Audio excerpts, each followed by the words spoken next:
Hello and welcome to ThePrint. We are in Bangladesh's capital city, Dhaka.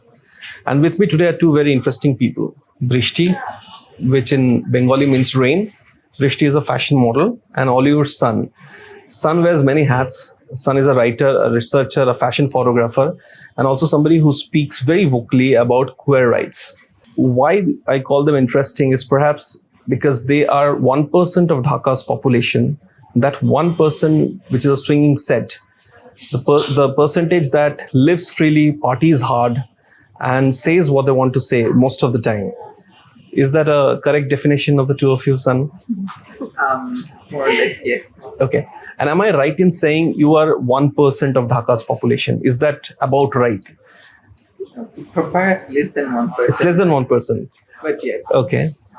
But why would you say it's less than 1%? Is it difficult to live freely, to be who you are, how you are in Dhaka, if you do not conform to, what the role society have assigned for you? I think there are several challenges that you have to face if you live a non-normative life, and it's not unique to Dhaka. I would say it's everywhere. But when you say it's less than 1%, what I mean by less than 1% is that there are definitely certain economic and cultural power which allows you to have or practice some sort of freedom, because freedom is not a single block which is being exercised by everyone. It's very in that sense, it's very conditioned by certain factors, economic factors, cultural factors. So in that sense of the word, I say, I have certain access to, different forms of power, and that allows me to, platform my voice, exercise some kind of lifestyle which would otherwise, not be allowed by the normative society. I mean, it would at least be ridiculed or mocked or,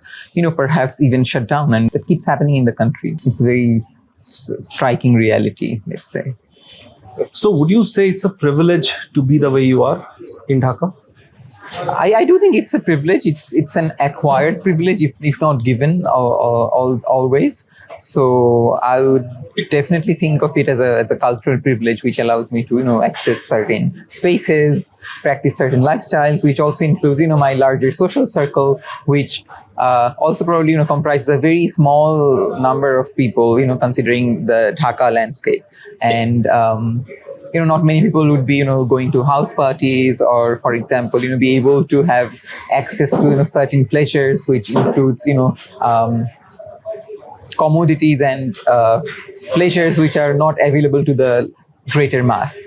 And that definitely comes with privilege. Otherwise, it wouldn't have been allowed. And it is a heterotropic space which exists within the normative Dhaka, which is, otherwise totally devastated by traffic, pollution, and whatnot, all the worst things that you can imagine. But within that, there is also a bubble, of which I'm unfortunately part of, because you also, when you also inhabit that bubble, you also lose access to certain spaces and certain knowledge. But I do try to stay in touch with that. But it does, privilege comes with certain sacrifices as well. So I mean, I would say yes. And the problem is, when you speak about the non-normative cultures, there is because of the social repercussions that might follow, or the normative society, how the normative society might react, you do think about those sort of backlashes.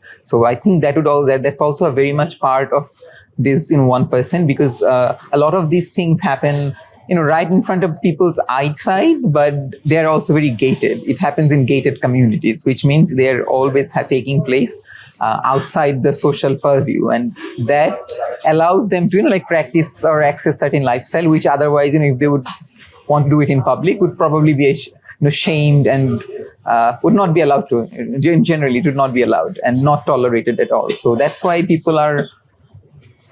I also think of it as a situation where because the normative society, or how it has grown, since it's not allowing people to have access to certain freedom as they would like, that is what's actually compelling people to practice their or exercise their freedom within gated spaces. And it's not like they would want it to stay as gated as as they are. And so what happens is when you do practice a lifestyle which remains outside of the normative society, it does restricts you to a certain space. So sometimes it might feel claustrophobic. It's always the same person. You are meeting the same people in the same parties.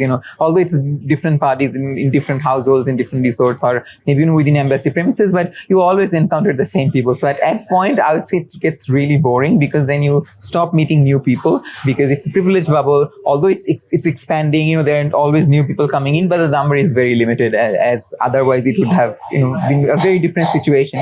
You go to a Bangladeshi public wedding, you meet 100 new people, but that's not the case of these parties. You would always encounter the same kind of people who would repeatedly be coming to the party again and again. There is religious fundamentalism in Bangladesh. How much does that affect this 1% of the population?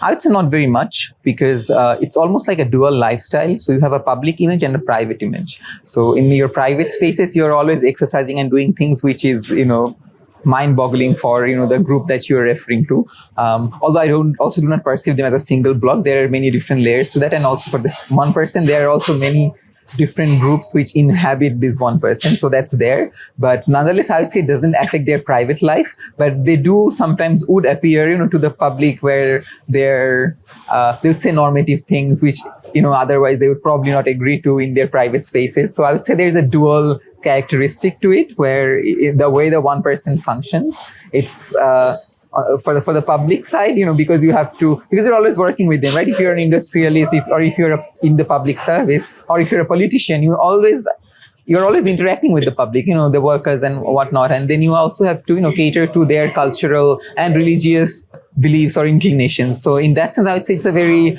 outside, it's a very different sort of a performance. And then in the private spaces, it's very, non-normative, which would probably, and so I think that negotiation is always happening all the time. So all your elections are coming up in Bangladesh. Firstly, how clued in are you to the politics of Bangladesh? And would you say the outcome of these elections will affect the lives of people like you, that 1% that we're talking about? Again, like I said, I think for me, it's an acquired privilege. And I definitely, as a student, I was, very much into student politics. I was also, more part of several movements in my university campus. And I was also part of this, leftist group. So, I had that phase. But I would say, generally, the elections would not really affect people who really hold the economic power. It doesn't really, trample much. So, for example, the house parties will go on. People will definitely have parties in the clubs, and at the embassies. It remains unchanged. But what does change is, the public sphere. And when you are interacting with the public, that would definitely significantly change. But that's what privilege gets you. You have a continued access to a private lifestyle, which is within the society, of course, but it's unaffected by whatever happens outside. So I would say that bubble will not break, no matter what the outcome of the election is, because it comes with a lot of different forms of power, and election is just one part of the whole process. বৃষ্টি, তুমি modelling করো, তোমার জন্য বা তোমার যারা model বন্ধুরা আছে তাদের জন্য ধরো কোনো আর্টিস্টিক বাট বোল্ড ফটোশুট করা কতখানি ডিফিকাল্ট, যখন ধরো ছবিগুলো সোশ্যাল মিডিয়া যায় বা ম্যাগাজিনে বা নিউজ পেপারে আসে বা র্যাম্পে হাঁটো, যখন কিন্তু কন্ট্রোভার্সিয়াল হয় সেই শোটা, সেটা পার্সোনালি ডিল করা কতটা টাফ? আমার কাছে পার্সোনালি যেটা মনে হয়েছে যে বোল্ড শুট বা আসলে আমরা যেটাকে বলছি যে আর্টিস্টিক বা বোল্ড, এটা আসলে ডিপেন্ড করে যে আমি আসলে কিভাবে দেখাতে চাচ্ছি নিজেকে, বা আসলে আমি কতটা বোল্ড। এটা এই ছবিটা আসলে একটা সিম্বল যে আমি আসলে এতটুকু বোল্ড হতে পারি, বা আমি আসলে যে একটা পার্সন, এটা আমার চয়েস। এটা আগে আমাদেরকে ডিসাইড করে, বা আমরা যারা আসলে এই জিনিসটা ডিল করতে চাই, যে দেখা যায় যে যখন আমরা সোশ্যাল মিডিয়ায় ছবি পোস্ট করি তখন অনেকেই অনেক ধরনের কমেন্ট করবে। ইটস নর্মাল, কারণ আমরা আসলে ম্যাস পিপলের জন্য, আমরা তো জাস্ট এরকম না যে সিলেক্টিভ কিছু লোকজনের জন্য। একটা ছবি তো আসলে যে কেউই আসলে এটা দেখতে পারে, বা আসলে এটার এক্সেস থাকে। তো যার জন্য যে এটা ডিল করতে আসলে সবার আগে ম্যাস পিপলের সাথে আমি কিভাবে ডিল করব। তো আমার কাছে যেটা পার্সোনালি আমি যেভাবে ডিল করি আর কি, আমার কাছে মনে হয় যে এটা আসলে আমাকে আগে চুজ করতে হবে যে আসলে আমি কিভাবে দেখাতে চাচ্ছি নিজেকে। যে আমি কতটুকু বোল্ডলি দেখাতে চাচ্ছি বা আসলে এটার রিয়াকশনের পরে কি হবে, এটা আসলে আমি আমার উপরেই টোটালটা ডিপেন্ড করে যে আমি আসলে এটা কিভাবে ডিল করছি বলতে এটা আমার সবসময় মনে হয় যে আমি এটাকে খুব সিম্পল ওয়েতে আসলে সবসময় আর কি চিন্তা করি, যে কারণ এটা আমার চয়েস, এর উপর আসলে আর কোনো আনসার আমার কাছে মনে হয় না থাকা উচিত বা আসলে, কারণ এটা আসলে আমি একটা ইন্ডিভিজুয়াল পার্সন, আমাদের সবারই একটা চয়েস আছে। তো আসলে মানে আমি মডেল দেখে it's not like different than any other girls, যে লাইক ডিফারেন্ট আসলে এই জায়গাটাতেই যে আসলে আমি কিভাবে নিজেকে দেখাচ্ছি, আরেকজন কিভাবে দেখাচ্ছে, এটাই হচ্ছে ডিফারেন্সটা, এন্ড এটা জাস্ট টোটালি নিজের choice. So Sanan, Brishti, thank you for this. I hope your tribe grows in Bangladesh and you live free and party hard. Thank you.